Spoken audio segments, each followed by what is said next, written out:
Bonsoir à vous tous et bienvenue sur la chaîne encore une fois. Aujourd'hui pour parler de problèmes. Parce qu'ici à Cuba, il y en a quand même un gros paquet. Et il est certain que vous êtes déjà au courant de l'embargo américain qui dure depuis plus de 60 ans, qui est le plus vieil embargo jamais appliqué à aucun pays dans le monde, le plus injuste, le plus injustifiable, le plus déraisonnable, le plus anormal, et j'en passe. Mais c'est pas ça on va parler aujourd'hui. On pourrait aussi parler, on va dire, de la difficulté politique d'un pays, on va dire plutôt autoritaire, avec un gouvernement qui n'a pas l'air de savoir quoi faire et qui gère les choses de la plus malfaçon. Et donc rien que ça, ça fait quand même déjà beaucoup à porter sur les épaules. Mais aujourd'hui, on va pas parler de ça, parce que ça c'est de la politique, et franchement la politique, c'est un truc, on peut rien y faire.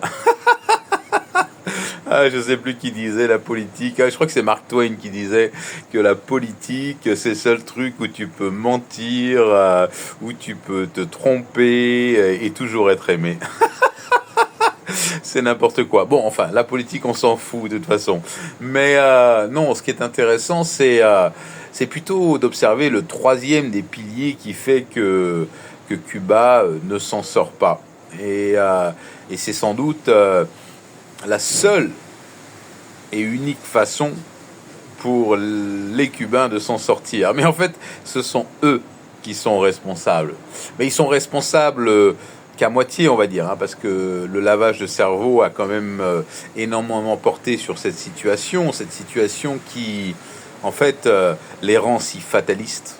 Et ça, c'est une mentalité terrible d'être fataliste et de ne pas pouvoir ouvrir les yeux sur de nouvelles façons de faire les choses, sur de nouvelles façons de penser, de voir les choses, de saisir les opportunités. Tout ça pourquoi ?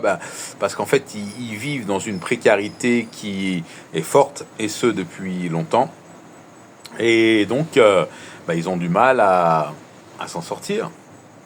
Et ils ont du mal à concevoir que dans l'état des choses, comme il n'y a rien, en fait, il y a beaucoup d'opportunités, parce que comme il manque de tout, tant sur un plan des services que sur le plan des produits, que sur le plan des compétences, que sur tout un tas de choses, qu'en fait, il existe un très grand nombre d'opportunités pour les Cubains qui ont la capacité aujourd'hui de monter des entreprises privées, personnelles, avec lesquelles ils pourraient facilement s'enrichir. Et les opportunités, Dieu sait s'il y en a. Il y en a énormément. L'électricité, par exemple, c'est le problème numéro un de tous les Cubains. Pourtant, ils sont tous dépendants des centrales gouvernementales. Et c'est pour ça que ça marche pas, parce qu'ils n'ont pas d'électricité plusieurs par jour sur quasiment toute l'île. Et donc c'est un vrai problème. Sans énergie, on ne peut pas produire, on ne peut pas créer de valeur ajoutée. Donc il faut résoudre ça, c'est une priorité. Alors on pourrait se demander comment ça se fait que le développement des panneaux solaires, par exemple, ne s'est pas amplifié. Bon, ça, je sais pas. Mais en tout cas, ce que je sais, c'est que celui qui aura la bonne idée de venir sur l'île et de commercialiser, on va dire, des systèmes solaires simples, abordable, mais efficace pour pouvoir, on va dire, garantir un minimum d'électricité à chaque maison, sera certain de s'en sortir vraiment, vraiment facilement. Après, d'autres opportunités, il y en a plein. Être capable d'importer des médicaments, puisqu'il n'y en a pas, et que tout le monde en veut, et que tout le monde en a besoin. Il faudrait... Et en plus, ils sont pas taxés. Donc, il suffirait de pouvoir les importer, et puis, bon, après, de les revendre sur place. Et des opportunités comme ça, on pourrait en lister des tonnes.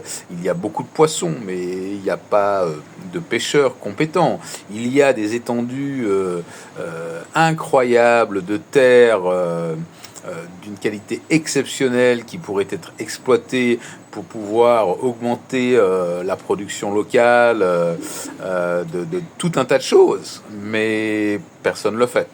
Et tout ça pourquoi ? Parce que ils n'ont pas déjà cette façon de penser, on va dire, entrepreneuriale que nous puissions avoir. Et en fait, ils ne voient pas ces choses. Et en fait, ils rencontrent tellement de difficultés qu'ils se focalisent sur ce qui ne va pas. Et donc, de ce fait, eh ben, ils ont du mal à concevoir qu'il puisse y avoir des opportunités. Parce que la première chose qu'ils observent, c'est les problèmes. Et Dieu sait s'il y en a.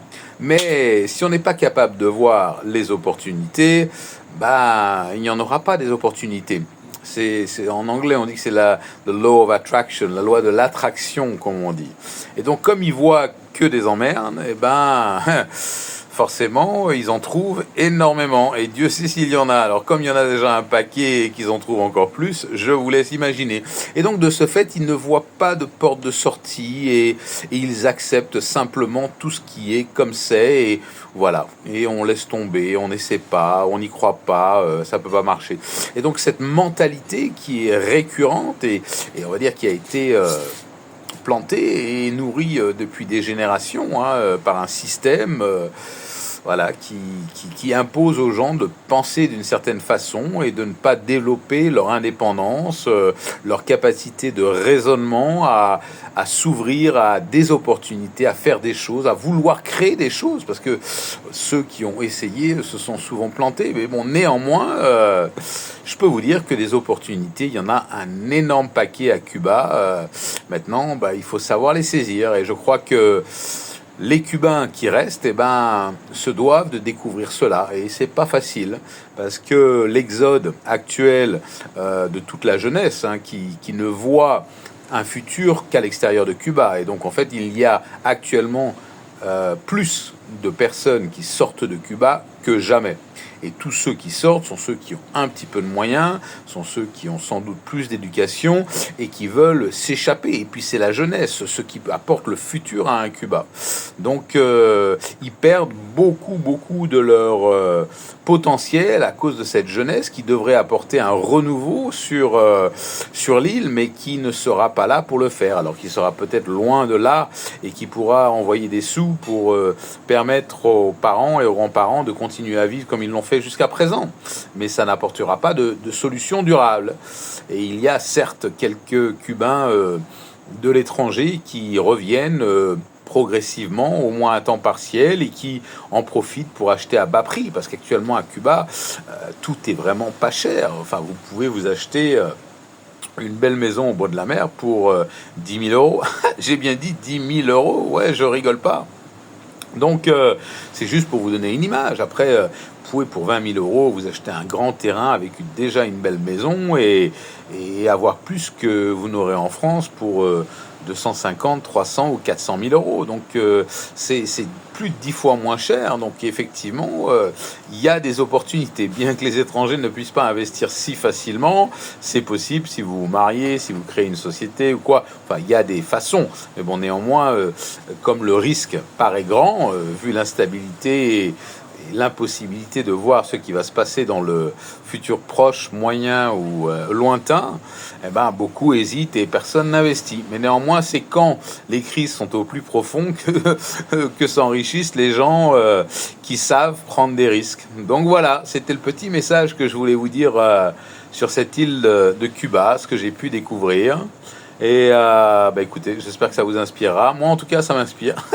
Ça me donne des idées, donc je vais essayer de travailler sur ça. Et qui sait, dans quelques temps, je vous en reparlerai peut-être, si les graines que je plante demain donnent leurs fruits dans les temps. Donc voilà, je vous embrasse, je vous souhaite une excellente soirée et j'espère que ça vous inspirera à en savoir un petit peu plus sur Cuba. À bientôt, ciao.